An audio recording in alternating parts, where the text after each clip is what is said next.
Well, we didn't know if anybody remember we had a meeting today after the big day yesterday, but a lot of you did, and we appreciate it. So here we are. We have an exciting program today, a lot of good stuff, and we have some important announcements from the board. And with that, we're going to salute the flag. If you all rise, please. I pledge allegiance to the flag of the United States of America and to the republic for which it stands, one nation, under God, indivisible, with liberty and justice for all. Okay, fine. Will you introduce our guest?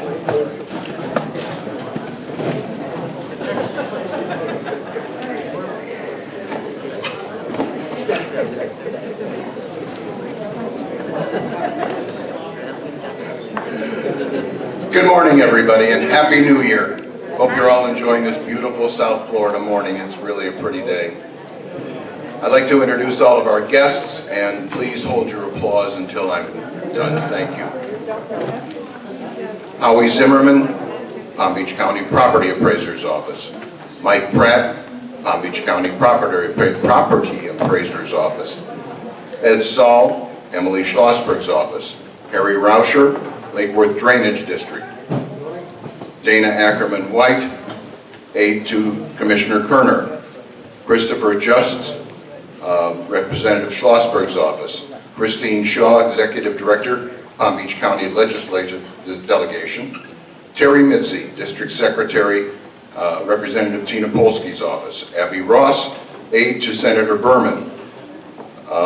Jenny Caesar, Congressman Lois Frankel's office, Congresswoman Lois Frankel office, sorry. Leslie Schreiber, Palm Beach County Sheriff Office. Willie Poos, Southwest Solid Waste Authority. Laura Corey, Personal Representative, South Florida Water Management District. And Sarah also from Director GL Homes. Thank you all for being here.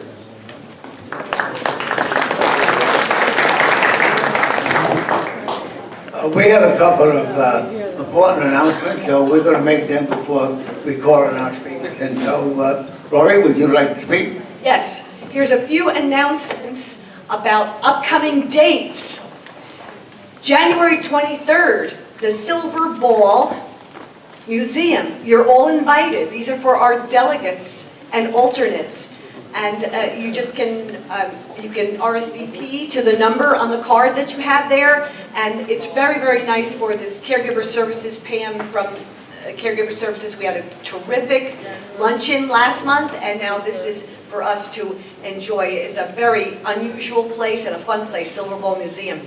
January 23rd, and then February 1st, remember our Wellness Expo with Delray Medical Center. That's our local neighborhood hospital. We have to support Delray Medical Center and all of our communities and our representatives and the whole public to try to get there, because this is great for, it's a wellness screening and gives so much information about all of meet the doctors, about pharmaceuticals, and you can also bring your pill drop. Operation Pill Drop is there. You can bring excess drugs that are outdated. So that's a terrific day, February 1st, that's a Friday, and February 21st is a Thursday, and that's our great big nostalgic expo. We'll have a lot of fun there, and it's a better living sort of quality of life living expo, and you'll see there'll be a whole lot of things besides food and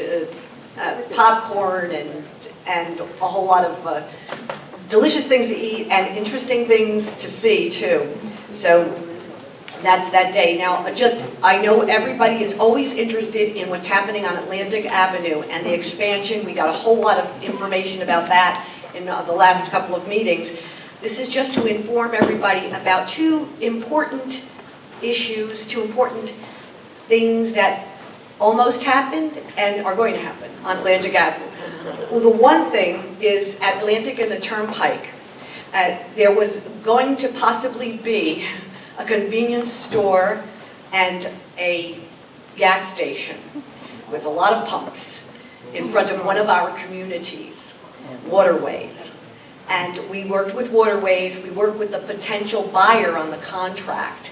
And the potential buyer came back after we discussed it and we informed them and educated them about how these convenience store and gas station wasn't going to be going there anytime soon if we could do anything about it because of the traffic issue at the corner of the Turnpike and Atlantic, and a very precarious way that would be entering and exiting, and our own community was very much against it as well.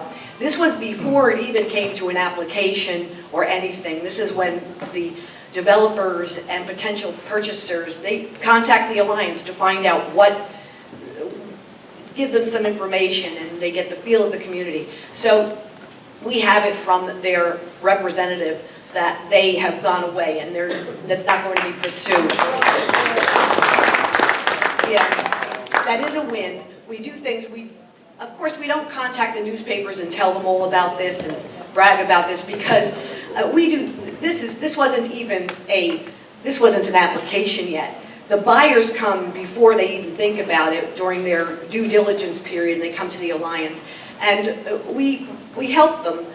We really help them that they don't make poor decisions about purchasing sometimes, and we help our communities by keeping things away that they don't want. And the community really would want something more like, because it is commercial there, it will be getting something there someday, but something more like offices, a convenience store and gas station just wouldn't work there, and they agree with us. The second thing is Atlantic and Hagen Ranch Road. That project is coming through for a future land use change, and we worked with the developer way back when he got the approvals for a commercial shopping center there which could have been a big store.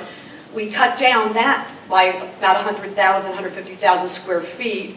That was good, and they have that, but what's even appears to be better now is that this is going from mixed-use plan development where it was just all going to be commercial. They do want to put some residential there and commercial, so they're going for a little bit of a land use change. They're going for a land use change, but the traffic, it looks like the staff has not put out a report yet saying whether they're for or against this project yet, but whether they would like the commissioners to consider approval or not approve it. But the traffic report has come out and it meets all the standards, and also apparently there's about going to be like 8,000 less cars on the road, less trips if this development goes through. But we're working with our new community, Villaggio Reserve there, and we're working with them to make sure the developer has put the residences near to Villaggio Reserve rather than having a big commercial and all dumpsters and all behind, they'll have some residences, and there's a lot of buffering, and we're going to work on that with the site plan and all. We'll work with our community on that to get the best site plan they could possibly get, but we don't know. This still has to go through the Planning Commission and through the commissioners and all to allow the change. What's the name of it, Dr. Lori? What's the name of it's the called development? Terra Nova. Terra Nova.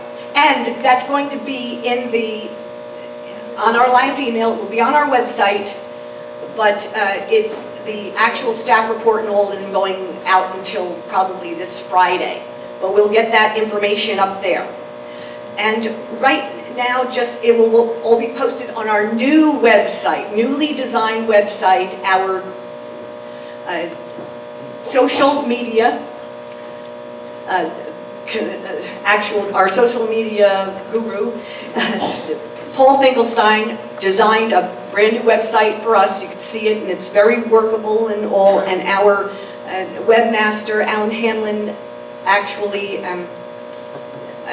maintains the website, so it'll all be up there, and it's very readable. We just have one guest here, Sarah Finkelstein, who's going to be, she's our health insurance advisor. She's going to be telling you one thing about come right up here, about the open enrollment. Some things have changed. She's going to give you a minute on that, and then we'll go back to our president, Bob. Thank Good morning, everybody. New for this quarter for 2019 is the open enrollment period, not to be confused with the annual enrollment period for Medicare Advantage plans, which occurs from October 15 to December 7 every year. The open enrollment period is January 1 to March 31. What that means is anybody who has a Medicare Advantage plan can make one more change. So if you're not happy with your Advantage plan, you can change to a different Advantage plan, or you can go back to original Medicare and get a supplement plan. So this is going to be going forward. Every year, the first quarter, you get one more change. Please share this with your communities, and if you have any questions or need help, please see your insurance agent. Thank you. Thank you, Sarah. I have one more announcement. Every year, comes March, we have elections for the board of the Alliance. This year is not going to be any different. Next month, I will call for nominations. Anybody that wishes to run for the board can self-nominate, or people can nominate them. And at that time, if you're nominated, we'll give you instructions how to prepare your paperwork and be ready to speak in front of the community in the March meeting. Okay. And with that, I'm going to go back, who we've been missing for a long time, Chief Hood and Tony Gila, Fire Rescue. Welcome back, Chief.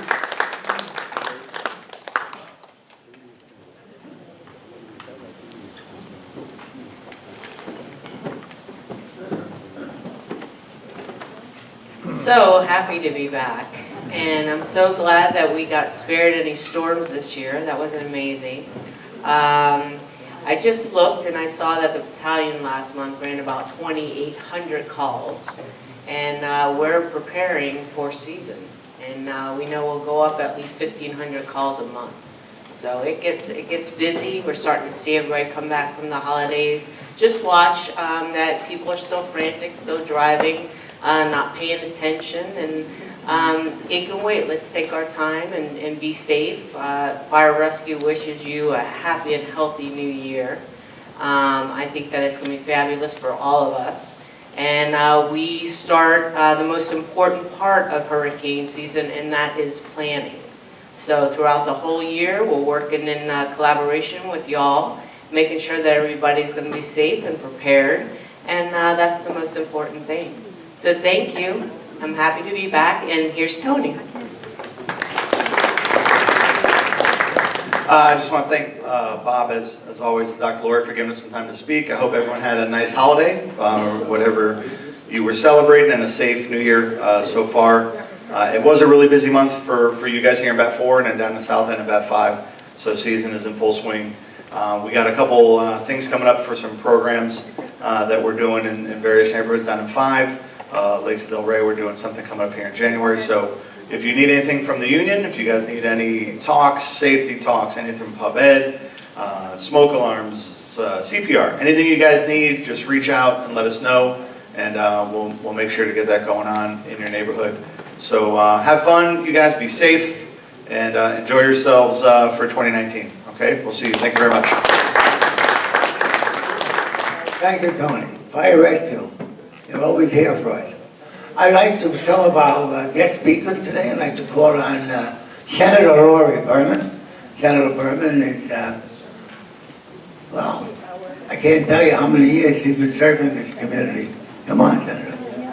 I'll let her tell you. Good morning, everyone. Thank you. And it's been since 2010, which is pretty exciting. Happy New Year, everyone. Happy, healthy New Year for everyone. We are actually, it's a new year and new things are happening in Tallahassee too. This coming Tuesday is actually the inauguration for the new governor and the new cabinet. So we're starting with a pretty clean slate in Tallahassee. We have our second official committee week this week also in Tallahassee. I'm going up there with a really positive, optimistic point of view. We're all starting over. We've got a whole new group of people up there.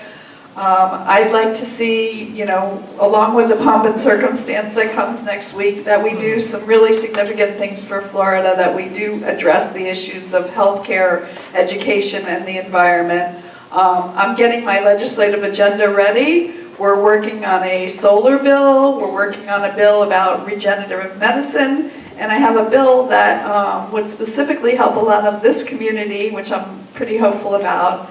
It's a sales tax exemption. So you wouldn't pay sales tax for certain items that you would purchase to make your home livable in case as you age in place. So the items would be things like grab bars, toilet seats, bed rails. So I'm hoping that we can pass that so that if people need to purchase those items, they won't have to pay sales tax on those. So really looking forward, really excited to start the year, and so happy and proud to be representing all of you and appreciate all your citizen activism. Thank you. Thank you, Senator. We also have present today our district representative, there she comes, Emily Schlossberg. Emily is fairly new up there, but this year now I'm sure feeling strong, she's ready to go. And Happy New Year. I have a few bills in drafting that I want to talk about. One is, this bill was originated from a constituent who wrote all of the House of Representatives, and her name was Mary Chadwick. And what happened was her neighbor was backyard target shooting, and one of the bullets lodged through her garage into her car and broke her back windshield. And had she been there about 30 minutes before, she would have been shot. So it turns out in 2016, the Florida legislature passed legislation that allows backyard target shooting in residential neighborhoods that are 1 unit dwelling per acre. And certain neighborhoods, it's not a criminal offense.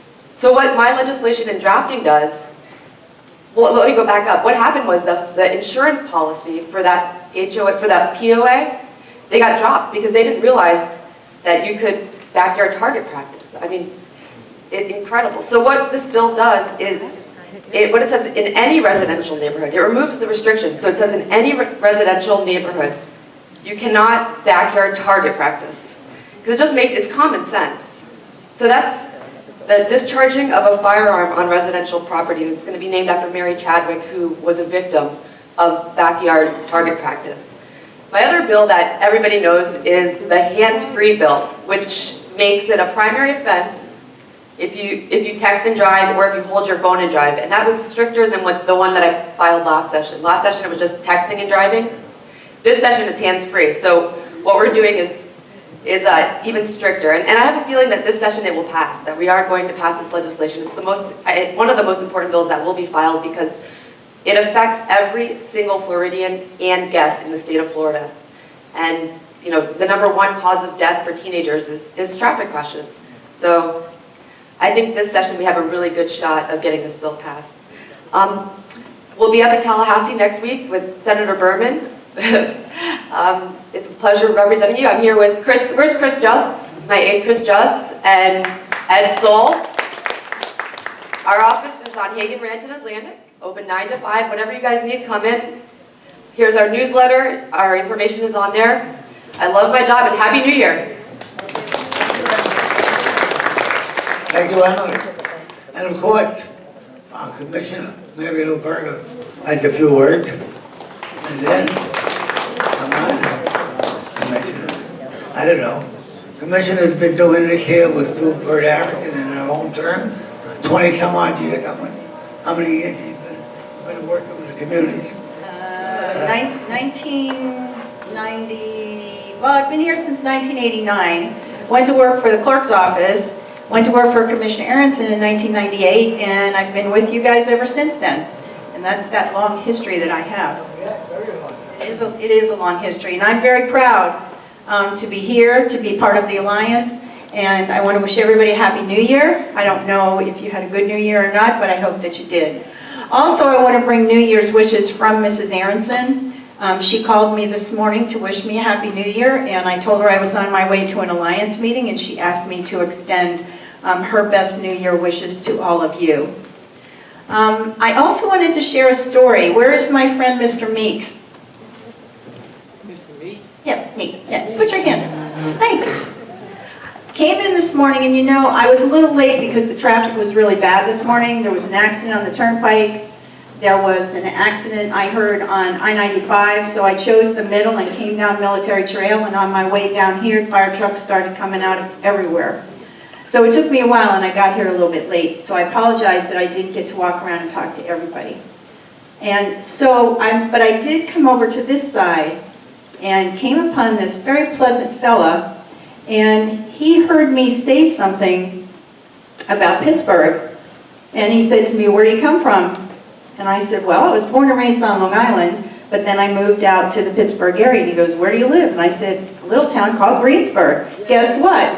He's from Greensburg. How odd is that? I know that many of you will talk to each other and you're all from New York and you talk about what borough you're from or you're from the island or whatever. But to find somebody sitting in here from a town called Greensburg, Pennsylvania, which is 30 miles, 25 miles or so outside the city of Pittsburgh, and it is still called a town based on population, was very odd to me this morning and very delightful to meet someone who shares a past with me in a really nice place to live.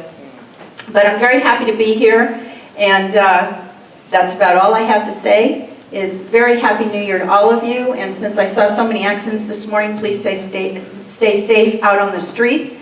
And where's Megan? Megan is over here. She wishes you all a happy New Year too. And we will be putting out a paper and getting it out to you guys on the roads and what's going on the roads and what's getting built here, there, and everywhere. We have a report that we've put together. We just didn't get it out on time, but we'll be getting it out before the end of the week. So please look for it. It'll come into your communities just as it always does. Thank you. Thank you, Commissioner Murray. And the last, we want to thank the Personal Living Alert, David Michaels. They sponsored our breakfast, and we always give our breakfast sponsor a chance to address us. Come on, Michael.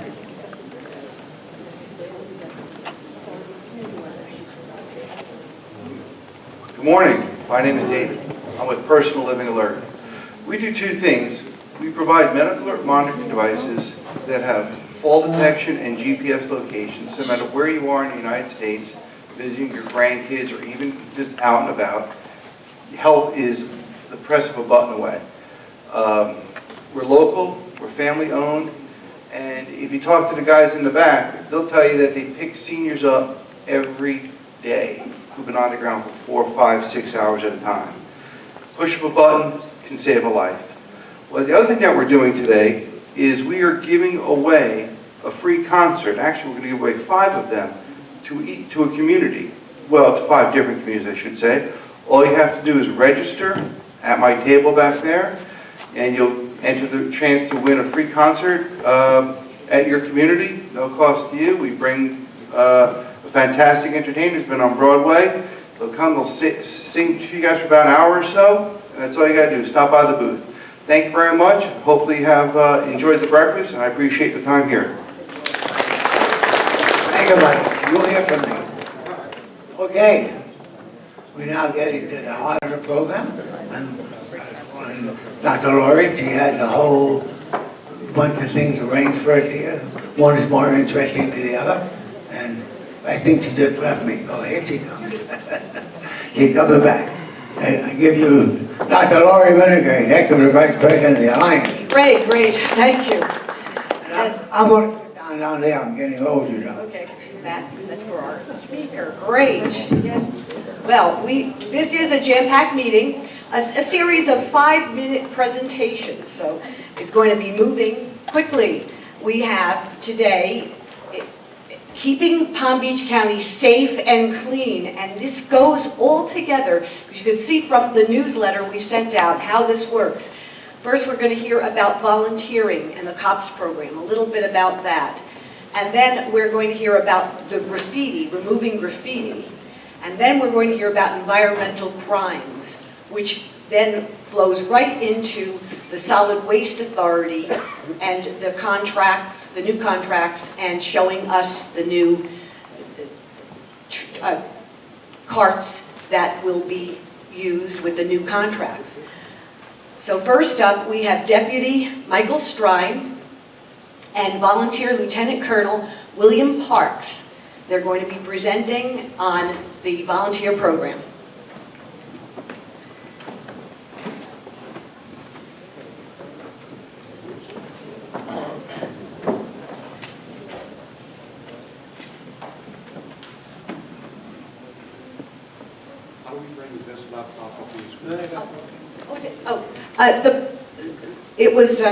It was Sergeant David Conklin. Is he around? Oh, could you help him with that? To bring that up on the screen? Thank you.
I say, good morning, Delray. Good morning.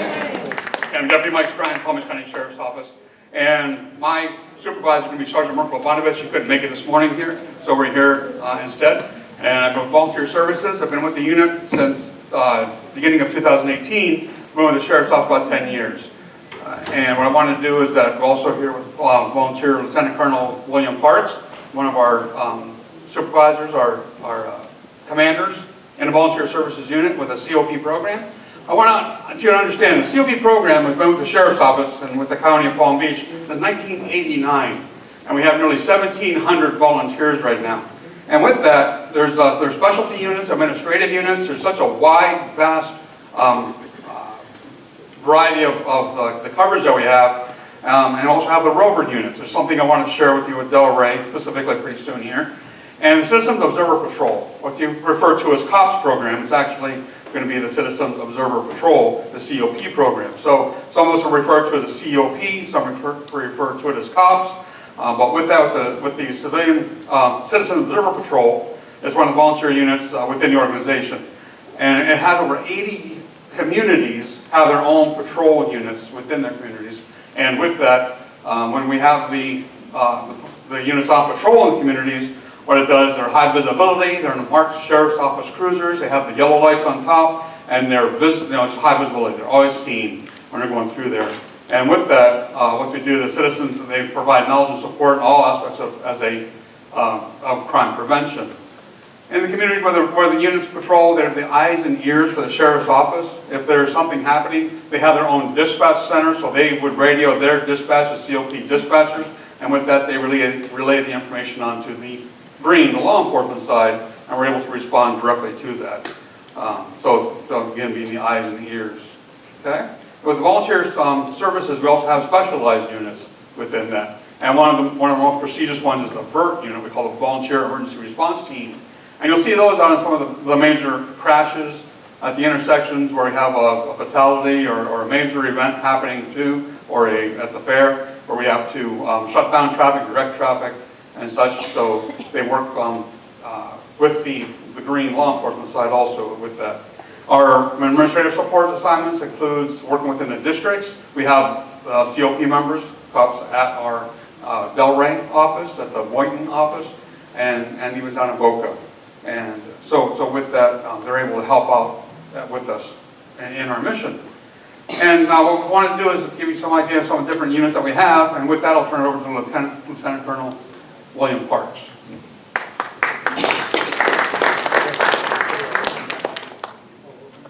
Good morning. Well, it's nice to see all of you here, and I assume most of you are volunteers, like we are. I retired the third time finally took, and I've been with the Sheriff's Office about 6 years. It's very rewarding. In addition to the 80-plus units that we have for, thank you, I want to talk to you briefly this morning about the specialty units that we have, because no matter what your interest or your background or your education or what you worked in, and we do have a variety in the volunteer organization, it's amazing. But we have something for everybody, and we are on track to grow. We're over 1,500, going towards 1,600 now, and we have a goal to be at 2,000 by the end of 2019. Now, the administrative volunteers are in the various PBSO headquarters and at our headquarters at Vista for the volunteers, and they do various things that you need as far as administrative duties. The bike patrol, one of the things that I want to make a point of, we are a paramilitary organization, and everything we do, we get trained for. I grew up down here. I was a boater and a diver all my life. I joined a Marine unit almost 6 years ago. And I'm going to tell you, it made a better boater out of me. So the training is very important. Don't worry if you don't have that special skill, because you'll get it. All right, the bike patrol gets very special training. They patrol on bicycles, and they patrol with a cell phone. Child ID is one of the most important things. If you ever watch the Justice Channel, you'll know the history of that, and you'll know that if you have information, like in your grandchildren or children, if you have information such as a picture and fingerprints, that law enforcement can help you find them. This is what Child ID does. And the important point here is they don't store the information. They give it to you. So it's very secure. Next, please. The community team is, they attend special events throughout the area. You may have seen them down here at different things. And they're out promoting the volunteerism. Crime prevention unit is very important. I noticed the firemen suggested that they'll come out and do presentations, and we do the same thing. The crime prevention unit sends deputies and volunteers with programs to business partnerships and identity theft and so forth, and they can come out and talk to you. Okay, Mike? Field training officer, because we have over 80 units and 155 cars, the field training officers take new recruits and they run them through a series of training programs. We have a beautiful website on a computer. We have cars. We have emergency situations with those cars that we have to train for, and it's a very rewarding thing. These people train all of our volunteers. There is specialized training in the various units, but this gets everybody started, so we're on the same foot. The Honor Guard, we're very pleased to have an Honor Guard. We attend funerals and special events and honor the memory of those that have served, and it's done at the request of the widow or widower for people that have served honorably in the COP program. Then we have the Marine unit. Of course, that's where I started, and I'm still a member. and I like it. We have 5 boats now. We patrol Lake Ida, Lake Osborne. We patrol the intercoastal from Boca all the way to Jupiter and out up 1 mile, unless we've given special permission to go help with a situation further out. We're all well trained. We have about 6 people in the unit that have Coast Guard captain's licenses, and it's very good. The media unit is a unit that goes to all our special meetings, takes pictures, writes articles, and publishes a newsletter once a month. And those of you in the HOAs know how important communications are. So that's what the media unit does for us. The mounted unit, you have to have your own horse. But, you know, other than that, it's fun. And these people in the mounted unit really go to special events and represent us well. I'm sorry, I'm not used to a mic. I used to have a little thing. Pardon me. The PES is a parking enforcement specialist unit. They attend a 2-day state certification class. They're primarily aimed at illegal parking in the fire lanes and shopping centers and handicap. And this is a very serious issue here in South Florida. And these people generally give warnings, but for violators that recur, because we have it in the computer, they will get a ticket. This presentation that we're giving was put together by our brand new volunteer unit called Recruitment and Retention. As I said earlier, we're trying to grow. We are growing. Our sergeant is dedicated to moving us up. We have a goal of 2,000 people by the end of 2019. The Rovers are those of you in communities that have a COP unit. They stay pretty much in the unit, although the sheriff now buys the gas for that, so they can go out if there's an issue. But the Rovers patrol in unincorporated areas of Palm Beach County, and they have quite a role to play outside the community base. Special events, we have, it'll be a luncheon or anything that you all are doing that you would like to have us there. We have a team called Special Events Unit that'll come and have brochures and be able to talk to people about the volunteer organization. Traffic monitoring, these people also get heavily trained, and what they do is they don't write tickets like big guy here does, or used to, right?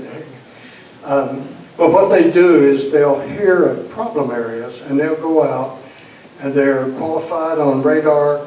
They will check the units, check the areas, and report back to the sheriff with data. And then the sheriff will know what kind of units to send in order to put down any issues.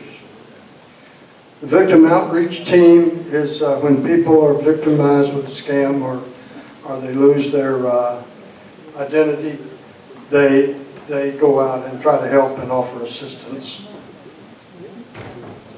Avast, Volunteers Against Scam, they'll come to your units and talk to you about the current scams going on and how to avoid them. This is very important, and we need to get it done. I'm running over, I'll hurry. VERT, we send people out to accidents. They're trained in traffic control, and it's a very good unit. And this is just a picture of 8 brand new cars we got in 2018. The sheriff really takes care of us. So what we're going to ask of you, consider your community, if you're interested in having a COP program or a COPS program in your community, to give us a reach. You can reach us by email or by phone. Okay, and that's going to be volunteers@pbso.org, no S, and also to give us a call at the 688 number listed there, 3980. Okay, I'm Deputy Striner, and thank you very much. Wow, thank you so much. I didn't know there was so many different aspects of this COPS program and all. And I am going to be joining the Mounted soon. Yes, my horse has gotten quite old. and he's a little crippled, but we still keep him. He's a lawn ornament. And my husband's buying me a new horse for my birthday, and I'm going to be joining that unit. Does he know? And that's not a joke. That's what you do when you live in the agricultural reserve, right? Our next speaker, Sergeant David Conklin, is going to be speaking about the graffiti issue and cleaning it up. Sergeant Conklin. Good morning, everybody. Good morning. I'm the sergeant over the graffiti unit as well as a couple other units, and we'll get this up and running real quick for you. Show you a little bit what's going on in Palm Beach County and how we're trying to combat graffiti throughout the unincorporated areas of Palm Beach County.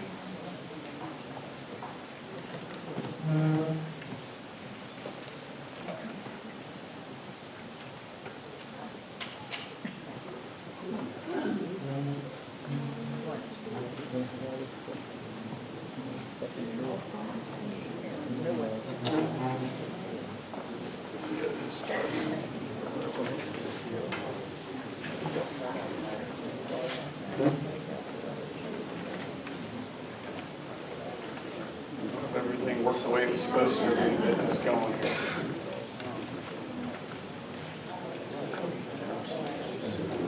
All right.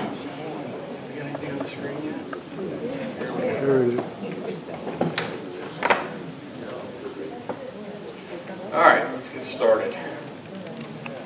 So, is graffiti beautiful art? Yes, no, here's a couple out there. Well, let's look at some areas. Here's in New York City, an alleyway that I really wouldn't consider to be too beautiful. However, there is a lot of graffiti, and as you can see, people took quite some time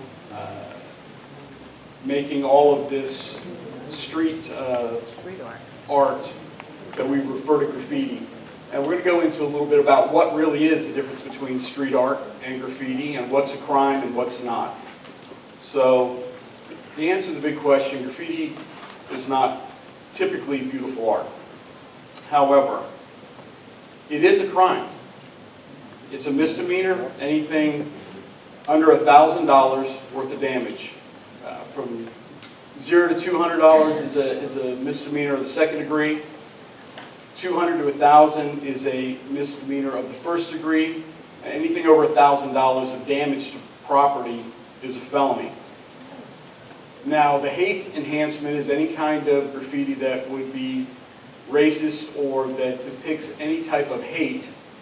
Enhances each penalty by 1. So if you started with a second degree misdemeanor, it would bump it up to a first degree, and so on and so forth.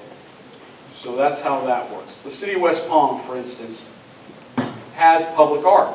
As you can see, the murals that are painted on some of these buildings that have been very nicely done. That's the historic Alexander building in downtown West Palm.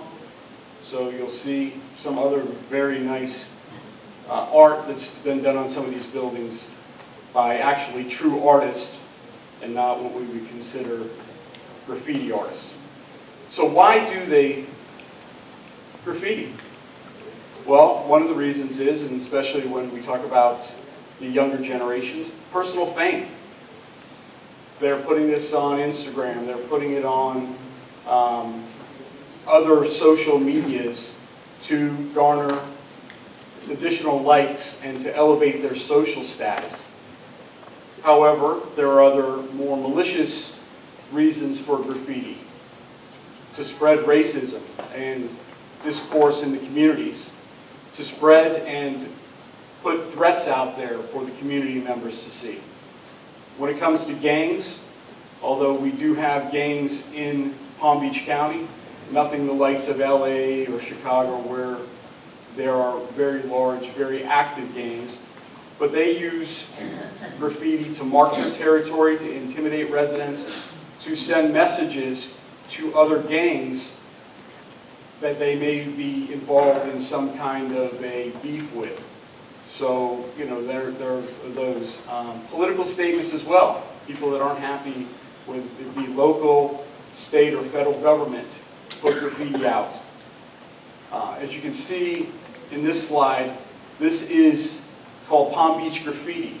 So this is how some of the taggers get their information out there. This is how their status goes up. As they're putting tags out, they have people that go around photographing all these and then catalog them in a website so people are able to see their work. They have another one called Miami Graffiti. Does the same thing, except Miami Graffiti actually covers Dade County, Broward County, and Palm Beach. So if you go onto any of these sites, you're going to see graffiti from these 3 counties. Facebook, even though it's not used as much to ply the trade for graffiti, the same person that started the Palm Beach Graffiti website also has a Facebook page that basically puts his stuff out for people to see and encourages individuals to continue to tag.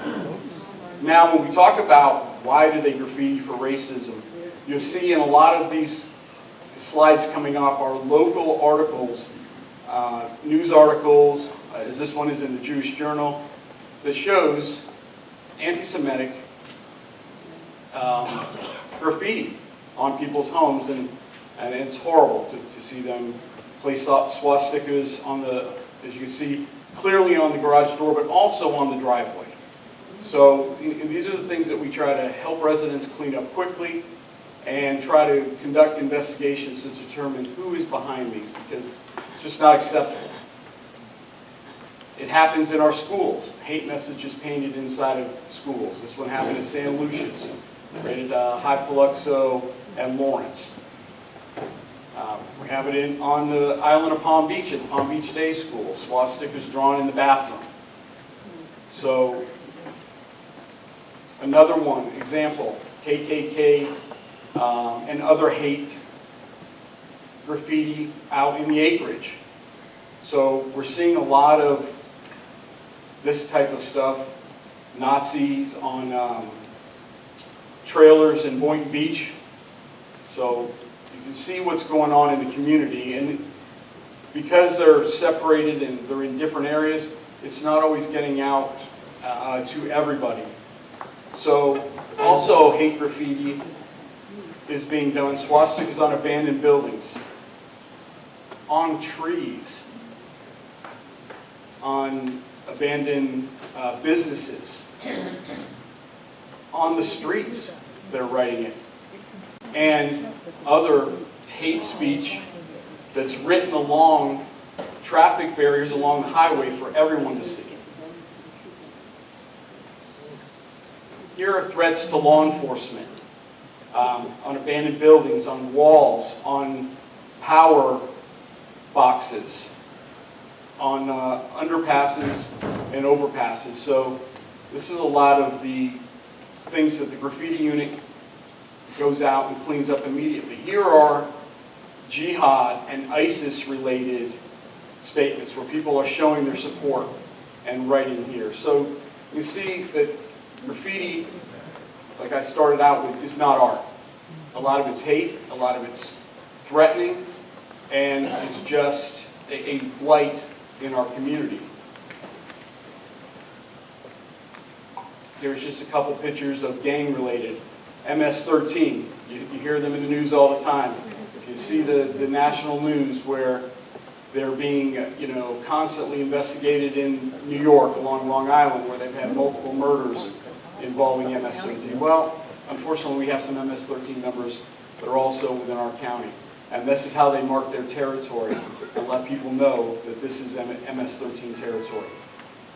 Also, one of the other gangs that's a rather active gang is 18th Street. So you'll see their markings and them marking their territory and, putting out different messages. Now, in political statements, you're going to see stuff, destroy all humans, but if you notice right in the middle, there is, in the all, is the anarchist symbol. So these people, are promoting anarchy. You see, some people were not happy with President Trump. So they went over to this golf course and used paint to cause graffiti and damage there. And then when Antifa was here in West Palm, they left their mark in downtown, on the Confederate Cemetery Monument in West Palm. So you can see that there's a lot of activity and throughout the county, and I'm going to show you some additional pictures here. These are along traffic barriers. You're going to see them on dumpsters. You're going to see them on poles, just light poles. On the traffic barrier along I-95, you'll see them on both the side that's on 95 and some that backs up to the neighborhoods. There will be plenty of graffiti there as well. You'll see them on other electrical boxes at intersections. You'll see them on the water treatment centers, electrical boxes, under the underpass as you're going through. And here's one that people don't realize as much. It's called slap tagging. So what they'll do is take different stickers that have a meaning and just slap them on to signs and businesses and windows and so forth. So you're just going to see pictures of graffiti all over the county, and that we make an effort to clean up as quickly as possible. Here's what we consider a prolific graffiti artist or tagger. Really, we don't really call them artists. And this guy tags all over with this term feral, and he is everywhere. And if you look on Palm Beach Graffiti and the other ones, you'll see him. Well, what identifies someone as a graffiti tagger? What they're generally between 12 and 25 years old, dedicated to personal fame, all ethnicities, economic and social backgrounds. A lot of them have so low self-image and desire and want to belong. So they do this to try to garner some fame within their circles of groups. Some of them are what we refer to as piecers. Those are people that do these very intricate graffiti pieces, and they can't do it all in one sitting, so they are they'll come back multiple times to finish this whole piece. A lot of them are discouraged if they have contact with law enforcement and stop, but those who don't will continue to commit other crimes. Typically they carry backpacks, hats, and shoes that have tags. You need me to stop? Or? Okay, I just want to check. I'm almost done. Is your child a tagger? There's things to look for. They're wearing hoodies. They may have some kind of cloth or something to cover their face so they're not identified. As we know, there are cameras all over in all of our communities, so these individuals are trying to conceal who they are. They'll carry backpacks. They'll have very large, thick, permanent markers. Stencils. So they'll put a stencil up and do a real quick spray on something, whatever that may be that they're trying to convey. They'll have gloves. They'll have multiple cans of paint and different tips. But if you don't realize, those paint cans or the spray paint can have all these different tips to have a wider amount of paint coming out, or a stream where they can be more clear on what they're doing. So this is just a little bit of a more of a comic look of what they could look like if they were walking out of your house looking like this. You may want to ask them what they're doing. Just saying. So here you can see, a bunch of the different tips. Some of the taggers will put their tag on their shoes, on their backpacks, so other members recognize who they are. But as parents, grandparents, you may look at it and go, okay, he's just writing something on here and it really doesn't mean anything, but they're tagging. So when did the graffiti eradication unit begin? In early 2005, Sheriff Rick Bradshaw established the unit. Currently we have 2 deputies assigned to the unit, and they each take out 2 inmate workers every day, that weather permitting, to go and remove graffiti throughout the community. A community's first step in taking back its street is getting rid of graffiti. The quicker we can identify and remove graffiti, the less likely there will be a reoccurrence. Play a quick little video here, and we'll be almost done.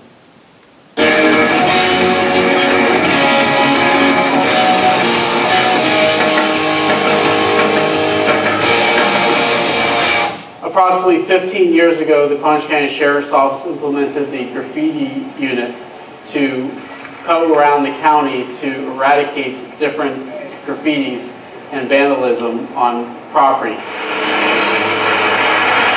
We go out with 2 trucks throughout the county, and we cover the entire Palm Beach County from Boca to Belle Glade to Jupiter, and we could be anywhere, any day. I just want to make sure that the graffiti is completely clean, that it doesn't bleed through. We do about 2 to 3 coats. I've been doing the job cleaning up and eradicating graffiti. I do over 6,000 locations a year for the Palm Beach County Sheriff's Office. I respond to these locations and basically I pressure clean them, I paint them, I do everything to get rid of the graffiti so that I can keep Palm Beach County clean. The paint that we utilize is actually donated by the Solid Waste Authority, and the Palm Beach County Sheriff's Office pays nothing to get it. We utilize inmate workers from the Palm Beach County Sheriff's Office Main Detention Center. For every month that they work with us, we provide them 5 days off their sentence, so they're able to go home to their families sooner. When we're working on the sides of the roads, we actually get people thanking us for getting rid of the graffiti everywhere. The Palm Beach County Sheriff's Office eradicated over 3,000 different locations in 1 year. Making Palm Beach County clean is the #1 thing that the Sheriff's Office is looking to do. All right, so if you do see graffiti in progress, obviously you can call 911. For non-emergencies, you can call 688-3400. Or you can email us. And if you do email us, we're revamping some of it so that you'll be able to get some of the pictures. Sometimes they're not loading, but you can add pictures right in there. You can also call Crime Stoppers, or you can email Crime Stoppers, and we will do everything we can to get out there and remove that graffiti. Currently, we do it in the unincorporated areas of Palm Beach County and in the city of Lake Worth at this time. So if you see something, say something. Anybody have any questions? Well, thank you. We can maybe take questions at the end. That was terrific and eye-opening, and on our Alliance website we have the graffiti flyer. It's right on the home page, and you can click on it and you can see that, and that'll give you this information. There's brochures here. I left a whole bunch of brochures for everybody. Thank you. And you're setting up the next present? Oh, thank you. That's great. Our next speaker this is the final one from the PBSO here, is Detective Jeff Freeman. And this is about environmental crimes. And this will take us right into our presentation from the Solid Waste Authority. And that's a real important issue with our contracts, too. But here we have Detective Jeff Freeman. Good morning. Apologize. It takes a second to load. Cops and technology, you know, they don't mingle.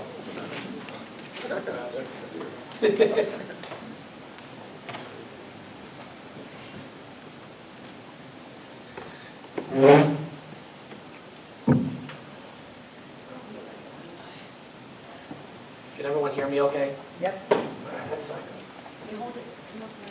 I'm a little nervous. Just kidding. Perfect. All right, so the Environmental Crimes Unit. Our mission is to investigate illegal dumping. All right, we work very closely with the Solid Waste Authority, and our primary mission is to get the illegal dumping cleaned up, and we do that through education and the removal of the illegal dumping. Not all cases that we investigate are illegal dumping. There's a handful of cases that we come across that is just improperly disposed of, i.e. in the wrong place, improper placement. Everyone sees putting trash on the side of the road as a victimless crime, all right? Kind of like graffiti. It's just spray paint on a wall. Excuse me, I'm just getting over a cold. So it's not a victimless crime, because at the end of the day, it costs taxpayers money to clean it up. The contractor hauler has to go off the route to clean it up. Solid Waste Authority has to incur some costs.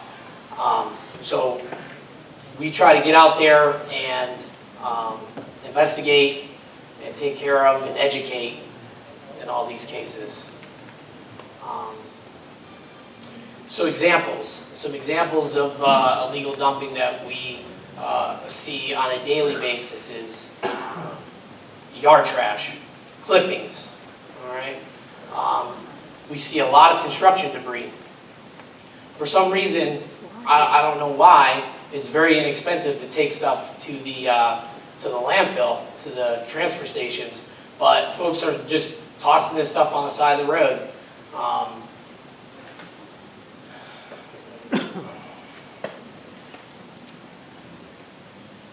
Tires.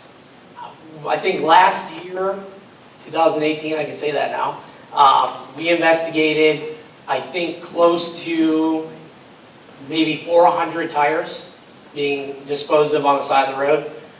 Two of those cases were 100 plus tires at one time. So we know that that's not you or I just tossing a tire on the side of the road. That's got to be somebody from a shop. Those cases, unless there's a name on them, we're really just on a whim here trying to get those taken care of.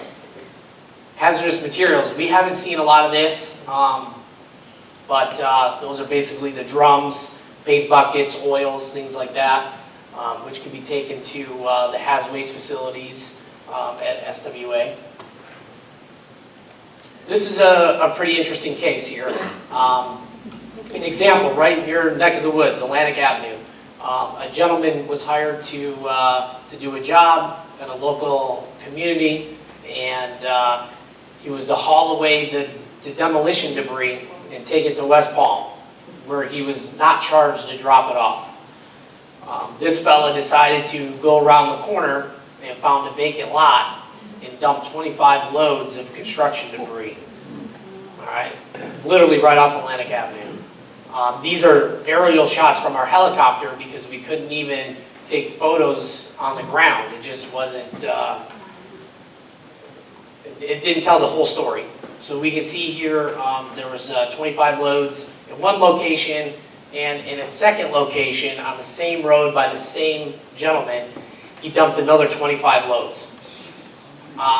The owner of that property actually cleaned that up, never reported it to the police. Cost him $23,500 to clean that up. Okay, so again, victimless crime, right?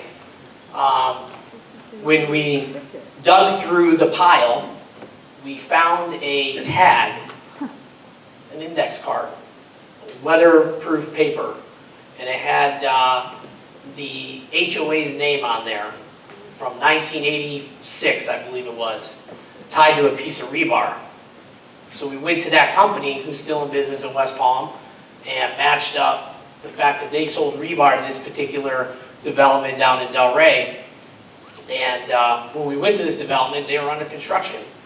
And we had the construction supervisor meet us over at the dump site, and he identified all that material from his job. And through hauling records, we were actually able to develop a suspect from a small little notes card sized piece of paper. And long story short, when we interviewed him, he took us to the site that was already cleaned up, and he admitted to doing that site. However, when we went to the company that he worked for and said, hey, listen, this guy, was dumping over here, they agreed to clean it up. He then paid his company back for cleaning that up. So we got a conviction out of this case, again, off a little piece of paper.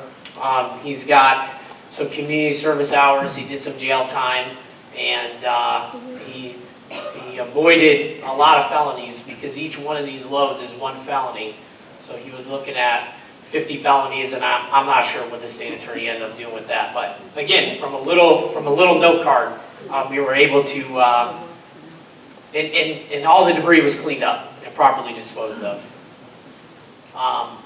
We also do community cleanups. We try to engage the community. In this particular case, this was Wallace Road up in West Palm, and we utilized like the graffiti unit, some inmate workers who are able to come out and help us. And in this particular cleanup, we yielded 11,060 pounds of garbage, ranging from tires to demolition debris and fencing and drywall. It's a mess. Going back to examples of evidence, here's a case where this fella had an aquarium shipped to his house, and on the box was the shipping information. So he decided that he didn't want to have this trash sitting in front of his house, so he drove around the neighborhood and found a vacant piece of property which belonged to the county. It was county-owned property. It was for sale, and he decided to put his aquarium debris in the pile. So we get the call, we go out there, we dig through the material, we find this little label here. We drive to this fella's nice house and knock on the door, and he says, yep, that was mine. So I didn't tell him where I found the debris. I just said, is there a reason why it's on the side of the road? Oh, sir, I hired so-and-so to come out and clean it up, take it away for me. So long story short, I go back to meet SWA to clean it up and get a weight, because we're gonna charge this guy with illegal dumping. And as I'm there, waiting for the truck, two guys pull up in a minivan and start loading the material into the car. I'm thinking, why is someone taking trash? So I get out, I start talking to the guys, and the gentleman had said that no big deal. It's just, the garbage men will come get it. It was sitting on the side of the road. It's no big deal. He said that he just felt like there was a good place to put it, because again, it was a vacant lot and he didn't have to pay the $20 to take it to the Solid Waste Authority. So we had him clean it up, we educated him, and he took it to the dump and paid his fees, and all is resolved. Again, it's back to the see something, say something. To report illegal dumping, you could call the Solid Waste Authority, you can call the Sheriff's Office. I guess we're taking questions at the end. All right. Thank you. Thank you. That was so much education and information this morning. We thank you very much for that. Right in our own backyard. You do know that we have the waste transfer station on 441. It's north of Atlantic Avenue on the east side of the road. Way back in, what was it, 2002, about, 2001 maybe, or 2000, the Alliance of Delray, and that was before I became if this what made our community join the Alliance of Delray. We needed them to keep that waste transfer station off of the west side of 441, which was the agricultural reserve, and the west side, of course, are very sensitive lands, very close to the watershed and the wetlands of the Everglades. And Bob and his executive vice president at that time, and the whole Alliance board backed up the whole process of keeping it away from Atlantic Avenue. And it was determined by the county commissioners. And by the way, Bob Weinroth, our newest county commissioner, was here. And he just came a little late and he couldn't speak, but he says hello to everybody and Happy New Year. We convinced the county commissioners that the best place for it was much further north and to the east. And that was good. And that was, many times, this is the way associations join the Alliance. They need us. And we've been that ever since. And of course, yes, the Jatropha processing that they wanted to do a few years ago, we worked on that, and it would have been, it's green technology, but the process wasn't very green. It would have brought a lot of terrible different chemicals in gigantic trucks in order to do this processing, which sort of wasn't disclosed until the Alliance found that out, and we got educated in the biofuel processing business, and the commissioners agreed that this industrial use wasn't an appropriate place, that the 441 and Atlantic was not an appropriate place for this industrial use, and pursuant to that, yeah, sure. Okay, but you're going to say, I'm filling the time in with some history. And pursuant to that, in the agricultural reserve, there's no fuel processing allowed, no industrial uses such as that. And it's kept in the agricultural production area out west.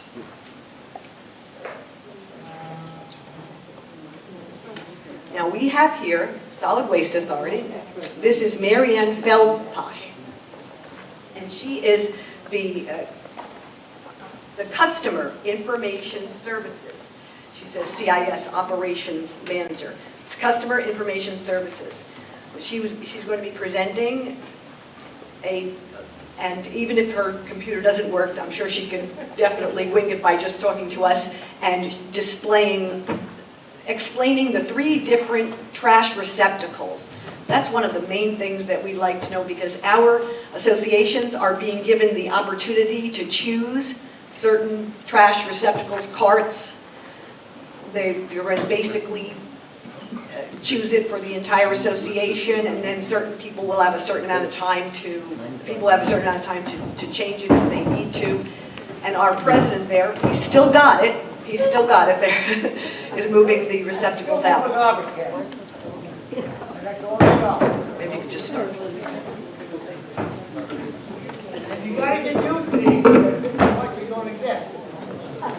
Sorry about that, everyone. My computer is being a little slow today. So you see the 3 receptacles here. We have the 96 gallon, the 65 gallon, and the 48 gallon.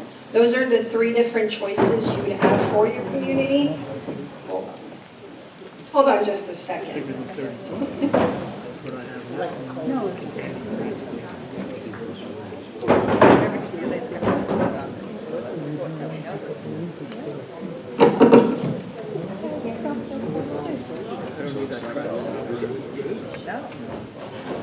While they're arranging it, I thought I'd say that there was a great deal of difficulty over trying to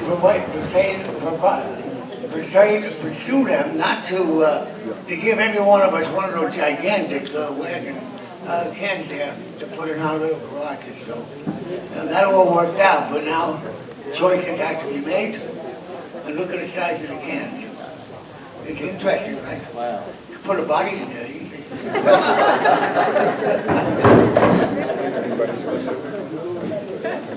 have anybody in mind? Yeah. I know a couple of guys. All right, it's coming. Yay! Sorry about that again. My name is Mariana Felposh. I'm with the Solid Waste Authority. And I am the Operations Manager for the Customer Information Services. So we do have a new contract coming up, and we had to make a few changes. So we always get the question, why are we making these changes? So here you see a little chart to show you why we have to make these changes. But the shortage of CDL drivers is a big thing right now for us. Everybody, they want to, deliver packages. They don't want to be picking up garbage all day, every day for 6 days a week, for 10 hours a day. It's a hard job. So we are having a hard time finding people to do the job. So that is why we are going to an automated service. Now, when you see everybody picking up your garbage right now, they're picking it up manually. You have that regular garbage can that you bought. Now we're going to have these 3 different sizes. The community will choose one size. Now, also, all the garbage has to be in the cart. So you want to keep that in mind when you're picking the sizes. Anything that is put out outside the cart will not be collected, except for after Thanksgiving and after Christmas. Those are the 2 exceptions because we have extra garbage during that time. So you will be able to put out garbage inside of bags, and they will collect it for those 2 holidays. Now, all the other times, you will have to fit everything in the cart. Anything that is not in it will not be collected. So keep that in mind when you're choosing the sizes for your communities, because that is the biggest change. Right now, you can put anything out. So remember, everything in the cart. Now, what can you fit in which cart? Here we go. If you can fit 3 bags in the 48-gallon, 5 in the 64, and these are tall kitchen bags, and 7, or as he mentioned, a dead body in the 96-gallon one. So, now we are going to have some changes to our bulk collection as well. Right now you can put bulk items like furniture or appliances out any day, either of your scheduled service days. Now for the new contract starting October 1st, 2019, you're going to have bulk items collected on 1 of your service days, not on both. And you will also have a limit of 3 items. So you can put out a kitchen, refrigerator, or a sofa, and a box. Now remember, anything that is not fitting in your cart is going to be considered bulk. So, and these changes are in the handouts that we gave out. For yard waste, the main difference here, you will still have the 6 cubic yard limit, but the main difference is that if you put a pile out that is, let's say, 15 cubic yards, because you would just get, cuttings once a year, that pile will not be collected. They will not collect a portion of that pile. They will not collect anything. They will tag it. Once it's tagged, you can contact us, and then you can get an estimate for $8 a cubic yard for that yard waste to be removed. But you can also call any other business to have that removed. Now, what's 6 cubic yards? Here we go. This is 6 cubic yards. That's a lot of vegetation. Most people put out 6 cubic yards for the year. So that's actually what you're billed for. You're assessed for 6 cubic yards for disposal for the year. That's about $21. So that's what you're paying for your yard waste collection disposal for the entire year. But you're actually getting 6 cubic yards a week. So that's about 50 times the amount of vegetation that we're picking up than what you actually are being assessed for. So that's a pretty good deal. Now, for construction debris, there's not many changes here. The only change will also be that you will only be able to put it out on your bulk collection service day. Right now, you can put it out on either day, but you will have a specified bulk collection service day, and if you ever have any C&D, you will have to put it out with that. It all has to be containerized. All containers have to be under 50 pounds a piece, and you do have a limit of 2 cubic yards. So if you think about that picture, this picture, just 1/3 of that. That would be your construction debris limit. Now, this is the pamphlet that we handed out. Those are the main changes that we will have, and the pamphlet goes over everything. If you have any questions, or you want to call us with anything, if you have a missed garbage day, please contact us and let us know, because we want to put that in our system so that we can better serve you guys and get that service that you so well deserve. Well, that's great. If we have anybody has a question, come right up here to the microphone. You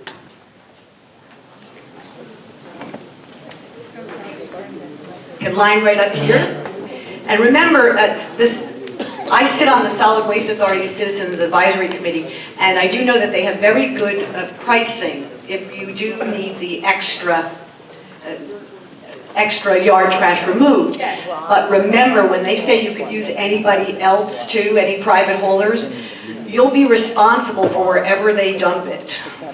Yes. So be careful That if they is dump it true. on your You neighbor's just want- property. And you know, a lot of times when you do have some yard work done, a lot of times they charge you for that disposal. And then they end up just putting it out for them to pick up, even though they charged you for taking that away. So you want to make sure if they are charging you, they're taking it away and they're getting rid of it properly. Legal, yes. Question here. Hi, I'm Barbara from Delray Village. The green container, that's the 48-gallon. What are we doing with our recyclables? Your recyclables will be collected the same way. There are no changes. You will still have the bins, yes. Now there is one change to the recyclables, and it's a very positive one. You will not have to flatten or cut the boxes. We are changing the truck that it's picked up in. So it actually compacts now, so that we can fit all that in it, and when we compact it, it will break it down for us. So that hopefully they'll get us a lot more cardboard. That's our main goal there. So the 48-gallon is the green one? Yes. The green with the yellow lid is the 48-gallon. Thank you. You're welcome. Yeah. I live in a village where we're lined up with houses. Oh, I live in a village, Lexington, where we're lined up with houses, or two on a roof, or fourplex. And every one of us is going to have one of those cans. Yes, sir. I have a little bag every weekend that I have to put in that can. Well, you could ask your neighbor if you could use their can. You guys could consolidate. We already do Yes, that. but everyone will get a can. It's a false economy, but I mean, I think it should be depending on the size of the village and how things are stored. Well, unfortunately, that's the smallest can that the automated truck will lift, so.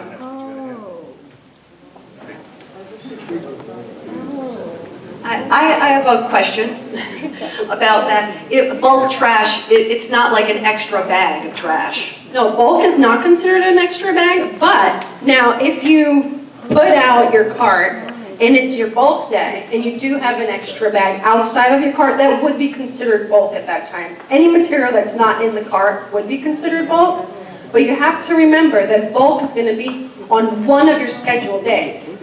So if you want to put something outside the cart, you want to make sure that you're putting it on that bulk day, or it will not be collected. And you can have a question. And just one other thing about the animals, dead animals. How should we handle them? There's certain legal ways of doing it actually in your trash. Do you have any information on that? No, I don't really have. Then can you send it to me by email Yes, and I'll I get it can. out to people? Because there is a way that you're allowed to actually put it into your garbage. It's You like, can put it in your garbage, in the cart. You just want to make sure you bag it, and then they will remove it. okay, In but the cart. if you have a special brochure on that, how to handle Yes, I will disposal. look into that and email it to you. Thank you. Hi, my name is Mark. Okay, my name is Mark from Cocowood Lakes. What's going to happen at the next hurricane when we have so much stuff to be picked up? Is SWA going to make any exceptions? That will be handled the same way it always has been. We are not changing. Those are different contracts. So the hurricane cleanups are done by different contractors, and that will be handled the same way it has always been. Just one clarification about the holidays, the 2 days in which you'll be picking up extra trash. That would be after the holidays, after Thanksgiving and after Christmas, you said? Yes. And it would be only that first trash pickup after when you would be allowed the extra material? Yes. Okay. I want to say something about this. This is the outcome of a lot of talk. Originally, the proposal was a 96-gallon can picked up once a week in every house. Can you imagine? I went up there and I tried to explain to them, you know, we have people that have serious problems, like diapers. Even the old people have diapers. and all kind of other trash that smells so badly, and we gotta keep it in the house in that heat in the garage for a week. Fortunately, we had 2 commissioners up there who had babies that understood my talk. And so we managed to get that down from once a week to 2 pickups a week. They decided to keep that, and we got the percent of a variety size of cans. So things that look like they just happen don't really happen. A lot of times when they come to us, it's completely different than it winds up being presented to you. And we're happy we're able to do this. It was a big issue when people were hearing about a 96-inch can in our little garages and stand there for weeks steaming in the heat. They understood. So the commissioners work with us sometimes, and not always. And when they don't work with us, I'll be up here telling you why they're wrong, okay? All right, then. Go ahead. Any other questions? If I want a second green one? I'm just curious to know how many people are going to be out of work because of this change, and do you have any services to provide for them? Well, like I said, we're having a very hard time getting CDL drivers. So right now, they're just looking for drivers, and we will still have helpers because some of the trucks will be semi-automated. So you will still have somebody bringing the can over, and then it will flip it into the rear loader truck.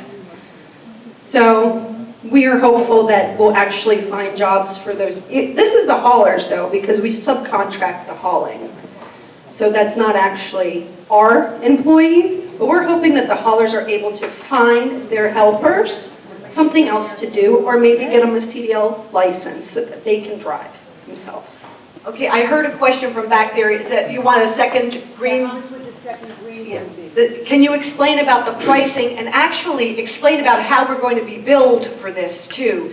It's going to go $2 a month or something or whatever. How it's going to be, the first container, we're going to be paying for that in our taxes, right? Yes, there is a $2.10 a month. But that will just be in your assessment. You will not be paying anything extra. It will just be like right now when you see your non-ad valorem fee, it will be the same way. And that includes the delivery of the cart, the maintenance. If anything ever happens to that cart, you just call us and they will replace it. If it breaks, they will fix it. But these carts are very, very sturdy. I lived in the city of Lake Worth, and I think I've had my cart at my house for 12 years, and it looks new. Now which is the extra cart? For the extra cart, now you will have to have a 96-gallon cart to get a second one. So you can't get 2 48s. I live in a community where the 48 would fit in my garage. But I do have personally right now a second one during holiday time when I have a lot of company. So if I want to buy an extra green one, I can't? No, ma'am. Only, the thing is that we're trying to get them to stop once at your house, and they only have to flip it once. Because they're doing so many houses in a route, that's why you're not able to get 2 48s. You would be able to go up to the 96. Now the extra fee for an extra 96-gallon cart will be a one-time $60 fee. There is no additional disposal or collection fee associated with that. Yes, ma'am? Can you turn the cart sideways so we can get a better size example?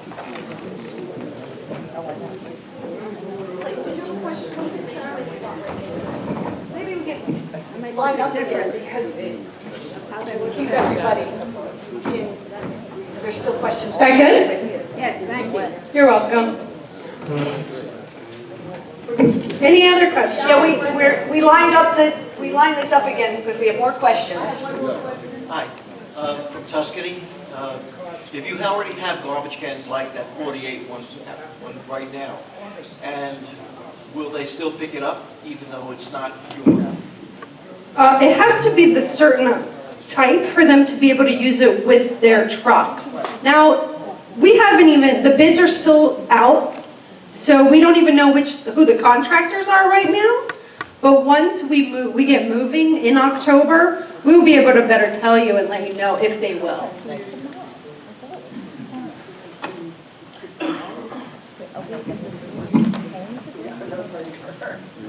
I live in a homeowners community. We have 300 homes. In this community, we have some houses like mine where there's one adult, and of course I have just the small pair would be plenty. Then we have other homes where there's families with 3 or 4 children. They're going to need a lot bigger. Do we have to all have the same size? Yes, it's one size per community. I can't get it. Well, it's one size per, the community has to choose the size it wants for all of its residents. And then for about, I do believe, 90 days. For 90 days, you cannot change, but the community is all, I just want to make sure the community is all going to get the same size. You can change it after 90 days of the beginning of the contract, and then you can exchange it for a different size. The entire community have to change it? No. It would just be on a case-by-case basis. And I think, isn't it a point to point out that each one of these containers is digitally attached to your name? No, not you yet. do not have the RFID with it anymore. What we have now is the third eye, which is associated with the hauler's trucks. So there will be camera all around the trucks, and let's say you put out 20 yards of vegetation, and they're going to tag it, and they're going to take a picture of that pile, and they're going to send it to us so that we can log it, and we know where these piles are, or, you know, construction debris, anything like that. Hi, Judy Goldberg, Palm Greens. What do we do about the cans we currently own? How do we dispose of those? Well, we're encouraging you to use that for all your yard waste. So if you ever have any, you know, loose leaves, you want to use those garbage cans to containerize that and put it out to the curb. Now, if you don't have any yard waste and you want to get rid of that, you would just put it out on your garbage day, and they would collect. And I do encourage you to call us and let us know, because it always helps. When it's a garbage can, they're a little reluctant to take it, because, you know, if it was a mistake, they have to replace it. So if you can call us and let us know, we'll put in a note to the service provider, and then they'll know to take that can. Just write a note that says, take this can. You can try that, but I would still advise calling us, because that doesn't always seem to work. And they're going so fast because they need to get these routes done by a certain time, so that they might not even look, you know, they just see the garbage can and they think, we're not taking that. Well, thank you very much. Yes. The standard garbage can we currently have, is that the same size as the green one?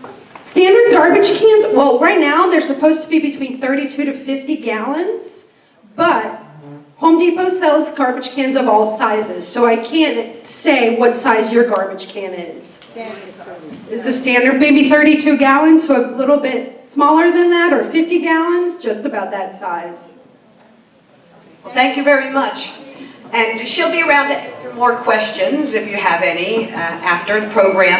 And I encourage everybody